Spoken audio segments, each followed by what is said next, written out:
Did you think golf was a gentleman's game? Think again. Today, you're going to see the most embarrassing, tense, and scandalous moments ever to set foot on a green.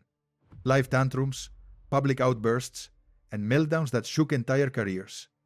And we're starting with a scene that was pure fire.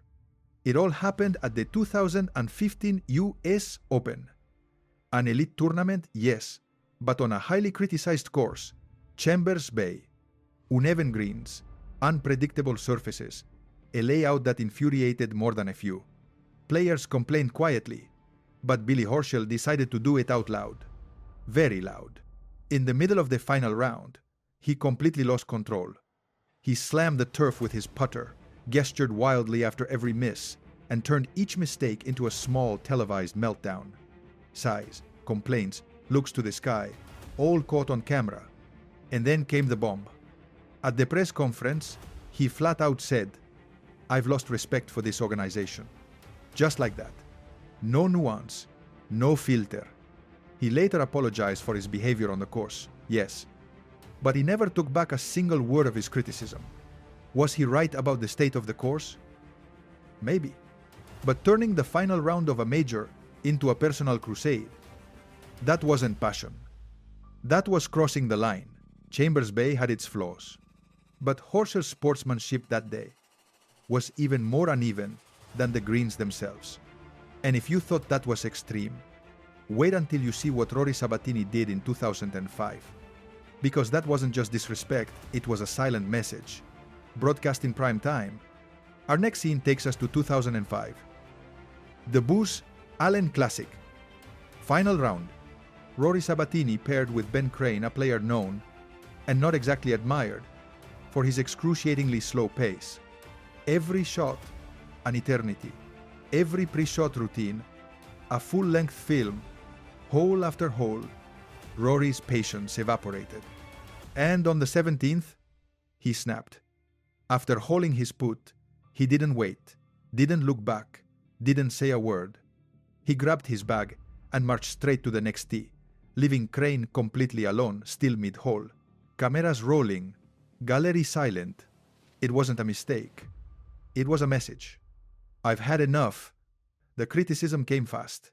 He was called childish, rude, unsportsmanlike, and although he later apologized, the moment was sealed forever in the history of modern golf.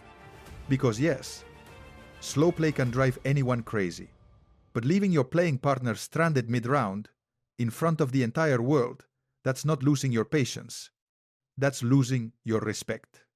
And if you thought that was tense, what comes next went straight to the microphone, unfiltered, and with a message that left no doubt.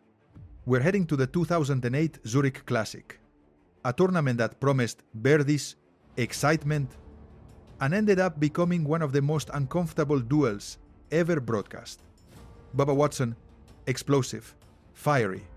Steve Elkington, a veteran with a strong personality. From the very first hole, it was obvious. There was no chemistry, only tension. What started as cold glances and awkward silences turned into open disdain.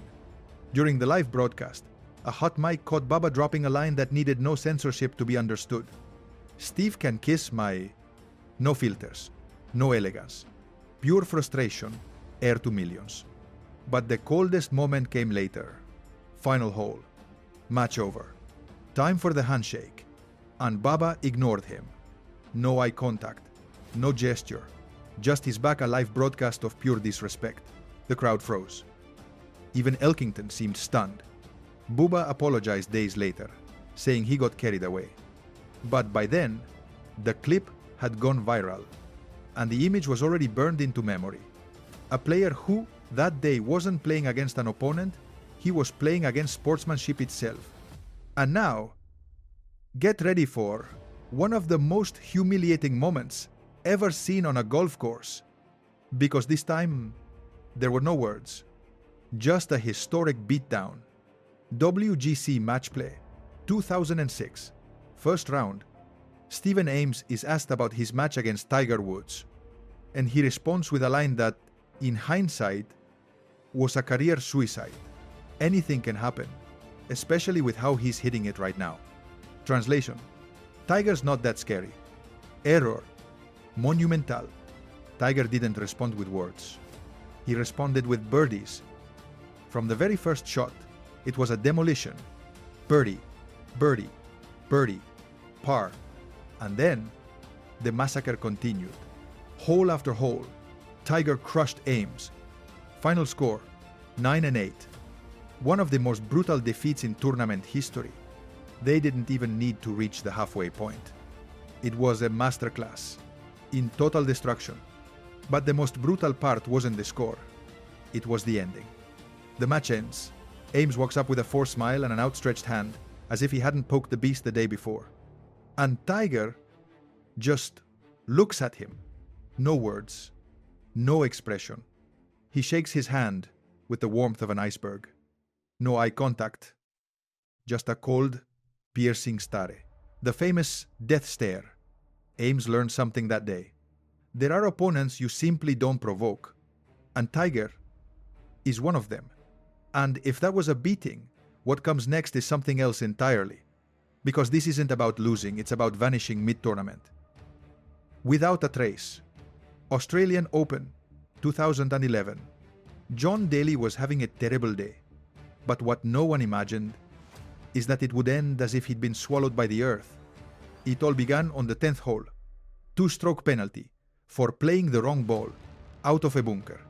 Tough, but not fatal. Then came the 11th. Water on the right. Daly didn't back down. But the lake seemed hungry.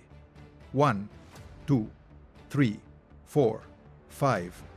Some say even 7 balls all into the water. And then, without much of a word, no tantrum, no display of anger, he looked at his playing partners and said 2 words. I'm done. And he walked off. No word to the referee. No goodbye to the crowd. No official withdrawal form. He just disappeared mid-round. Hours later, he tweeted, "When you run out of balls, you run out of balls." Funny, but hardly professional. He claimed he'd signed his card and shaken hands. The tournament director denied it.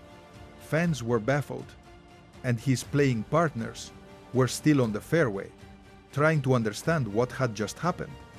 Because quitting a hole is one thing. But what Daly did was quit the game and the responsibility that comes with it. And if that was a scandalous exit, what Patrick Reed did at the Ryder Cup was something else. He blew up his own team from the inside. Paris. Ryder Cup 2018. Europe dominates. The United States is sinking. No chemistry, no rhythm, no strategy. Most of the U.S. team chose silence. But Patrick Reed didn't. Hours after the defeat, he gave an interview that detonated the locker room from within. No filter, no diplomacy. He pointed the finger at Captain Jim Furyk, criticized the pairings, and took aim at being split from his usual partner, Jordan Spieth. And no, he didn't stop there. He hinted that everything was decided like a private club, that strategy was based on friendships, not performance, that he'd been excluded, betrayed, that the team felt more like a clique than a squad. The scandal exploded. Fans couldn't believe it. The media lit up, and his teammates chose not to respond, because passion can be intense. But what Reed showed wasn't passion. It was ego. And when you turn a team defeat into a personal vendetta, you stop being part of the team. And if that felt like an internal betrayal, what comes next was a dagger to the very spirit of the game. A decision as legal as it was painful. Solheim Cup, Germany, 2015. Europe versus the United States. The scoreline tight. The tension of the charts. And then, on the 17th hole, everything blew up. 4-ball match. Alison Lee, from Team USA, has a short putt to halve the hole. She makes it, or thinks she does, casually picks up her ball and walks away from the green. And that's when Suzanne Pettersen steps in. Cold. Direct. She says the putt hadn't been conceded. Result. Point for Europe. Technically correct. Sportsmanship. Absent. The course erupted. Julie Inkster, U.S. captain, on the verge of exploding. Michelle V, frozen. Alison Lee, in tears. Even some of the Europeans looked away. Pedersen stood firm. It's what the rules say. And yes, it was. But there are moments when the rule book just isn't enough. The backlash was immediate, cold, calculated, completely against everything the Solheim Cup stands for. Days later, Pedersen apologized. But it was too late. Because playing by the rules is one thing. Playing with respect is another entirely. And if the spirit of the game was broken there, in Montreal, what broke was the line between celebration and provocation. President's Cup 2024, Royal Montreal, opening day. And the atmosphere. Electric. On one side, Tom Kim, pure energy, endless celebrations, a walking spark. On the other, Scottie Scheffler, world number 1, ice in his veins, surgical precision. Hole 7. Kim drains a birdie from over 30 feet and erupts. Double fist pump, battle cry, chest out like he just won the championship. The crowd explodes. Scheffler didn't say a word. He calmly stepped up to his ball and sank a birdie just as spectacular. Then a look at Kim dry, almost ironic as if to say, now what? But the real controversy came right after. On the 8th hole, Kim holed another long putt.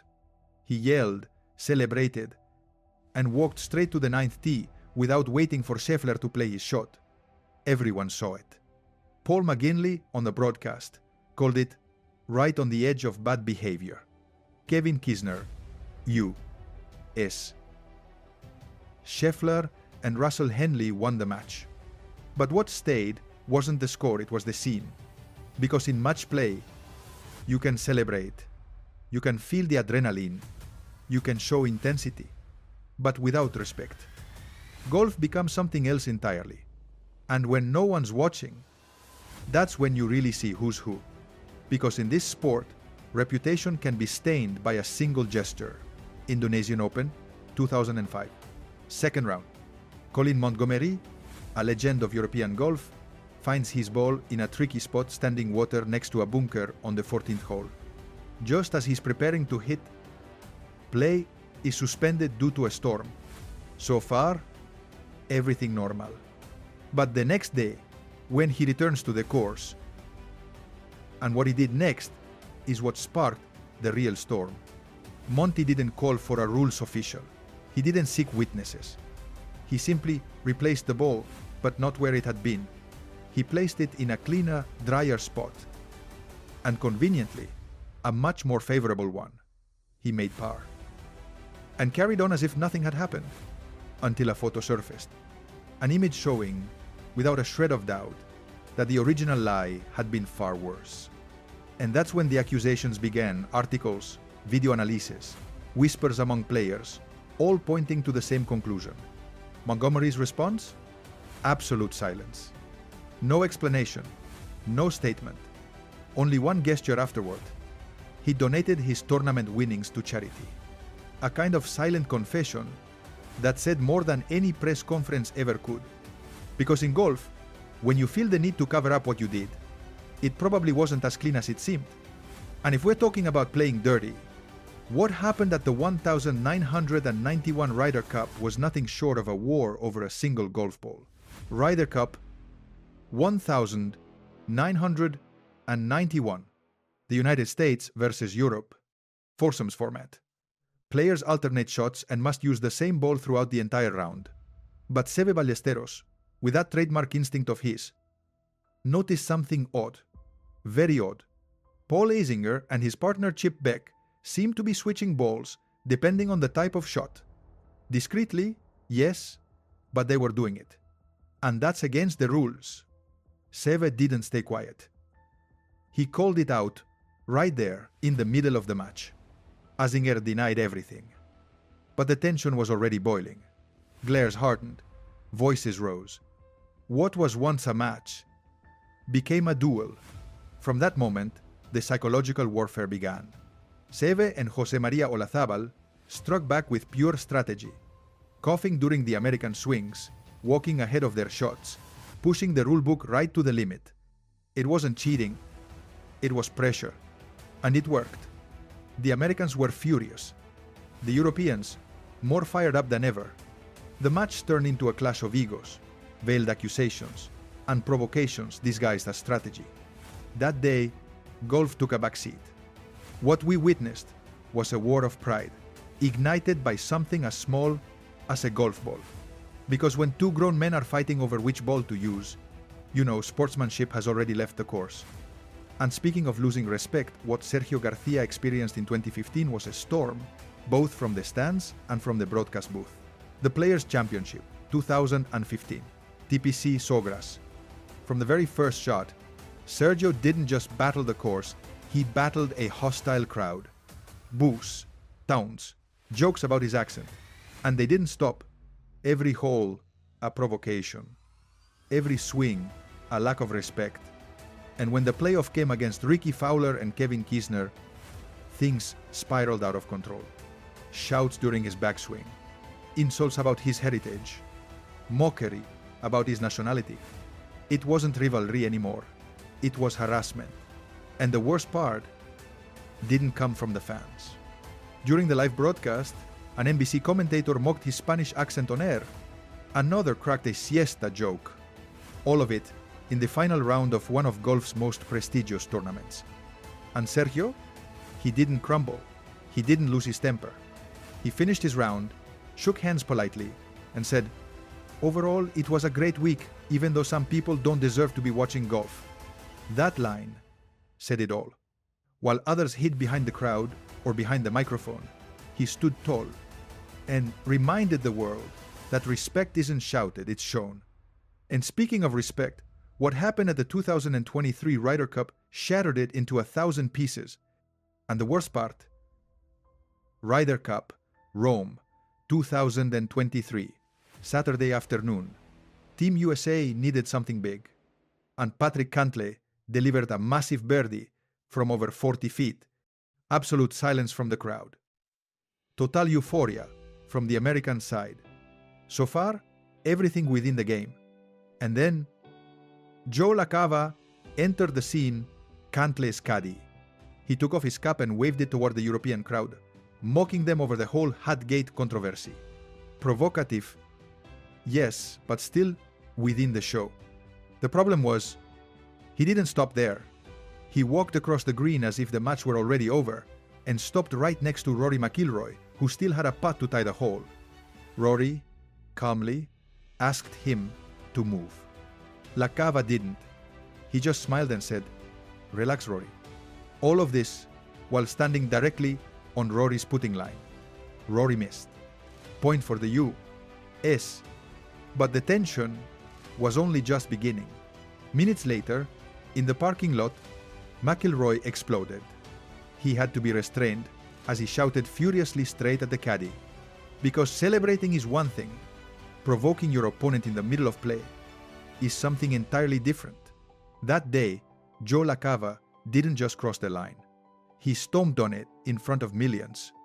And if that was a Cold War, the next story was an all-out battle between two stars who couldn't hide their disdain for each other, Brooks Koepka and Bryson DeChambeau. They couldn't stand each other, and instead of hiding it, they turned it into a full-blown spectacle. It all started with subtle jabs in interviews, but it exploded with a clip that has become part of modern golf history. Koepka, mid-press conference, stops his answer, rolls his eyes, because Bryson walks behind him. No courtesy, just pure disdain, on live television. And that's when the "Let's go Brooksy" chants were born. Every time Bryson stepped up to hit, fans shouted it at him. And why? Because Brooks fueled it with smiles, strategic likes on social media, and a silence that spoke louder than any words. Bryson snapped. He started ejecting fans from tournaments just for shouting Brooksy. And Brooks? He threw even more fuel on the fire through Twitter. Sarcastic videos, poisoned messages. He even posted a thank you directed at the fans who'd been ejected for trolling his rival. The feud became so absurd that the PGA Tour had to step in, as if they were dealing with two teenagers at summer camp. Yes, it was immature, but it was also one of the most surreal and addictive rivalries modern golf has ever seen.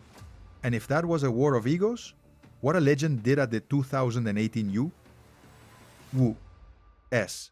Open 2018, Shinnecock Hills.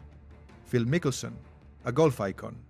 But that day, he endured one of the most frustrating rounds of his entire career. The course brutal, greens hard as concrete, patience wearing thinner with every shot. Then came the 13th hole, a downhill putt. Phil misses, and the ball starts rolling down the slope, drifting farther and farther from the hole. And what does he do?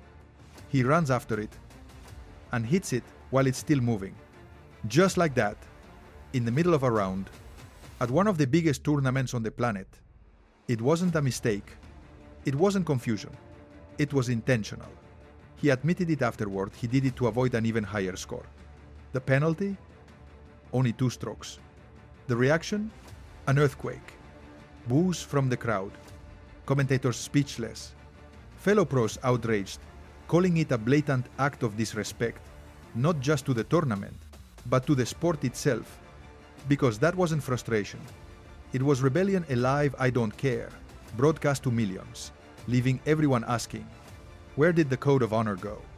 That day, Phil didn't just hit a golf ball. He hit the very heart of golf.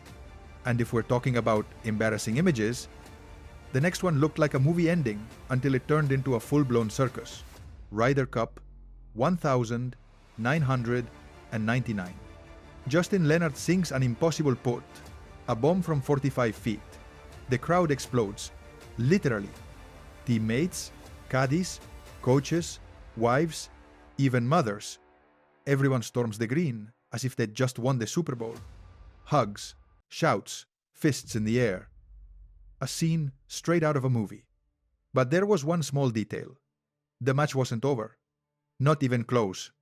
Standing silently, amid muddy footprints and the roar of the crowd, was Jose Maria Olazabal. He still had an 8-meter putt, a decisive shot to keep Europe's hopes alive. Concentration? Impossible. It took minutes literally to clear the green. And when he finally got to putt, he missed. Afterward, Olazabal summed it up calmly. A very ugly image. European captain Sam Torrens was blunter. The most disgraceful thing I've ever seen on a golf course. Even Ben Crenshaw, captain of Team USA, admitted it. It's not something we can be proud of. There was no respect, no restraint, just a premature celebration that ruined what could have been a legendary moment. That day, the spirit of the Ryder Cup wasn't lost in the scoreline. It was lost among the cheers, the shoves, and the footprints on respect itself. And if trampling on tradition hurts, imagine what happened when a woman broke barriers in golf and was met with disdain. Year 2003. Annika Sorenstam, world #1 in women's golf, makes history. She becomes the first woman in nearly 60 years to compete in a PGA Tour event. The stage, the Colonial in Fort Worth. The media spotlighted her from all over the world. Expectations were sky high. Most players stayed silent or showed respect, but not everyone. Vijay Singh, major champion and one of the top-ranked players at the time, decided to attack, and he did it publicly. I hope she doesn't make the cut. She shouldn't be here. It wasn't an opinion. It was a direct hit against a player who hadn't asked for special treatment. She brought only talent, preparation, and courage. Annika responded where it matters most, on the course. She shot 71 and 74, missed the cut by 4 strokes, but walked away with her head held high, calm, dignified, impeccable. And Singh? He didn't even show up. He withdrew before the tournament began, after making one of the most condescending remarks in modern golf history. He chose not to face the moment. His words were disrespectful, but his absence was even more shameful. And if there are ways to lose respect with words, what Sergio Garcia did crossed that line with actions and on live TV. WGC CA Championship 2007. Sergio Garcia misses a putt. Nothing major. But what he did next was unacceptable. He leaned down and spat into the hole. Yes, live on camera, with the crowd watching, and with other players still to finish on that same green. It wasn't just disgusting, it was pure disrespect. The backlash was immediate criticism from everywhere. Players, media, fans. No one defended him. Sergio apologized. But the damage was already done. And unfortunately, it wasn't an isolated incident. Saudi International 2019. Another tough round. But this time, it wasn't a spit. It was an attack on the course, literally. After losing his temper, he dragged his feet across several greens, deliberately scuffing the surfaces. As if he wanted to leave a mark, and he did. Officials didn't hesitate. Disqualified. The first time in years, the European Tour had expelled a player for unsportsmanlike conduct. 2 incidents. 2 outbursts. 1 message. When you lose respect for the game turns its back on you. Golf can be elegant, technical, and full of tradition. But it also has a darker side. And today, you've seen it. Now it's your turn. Which of these moments did you find the most shameful? And which one do you think was simply human? Leave it in the comments, we're reading them. And if you love these stories, where sport goes far beyond the scoreboard, subscribe and turn on the bell. Because what's coming next will leave you even more amazed. See you in the next video.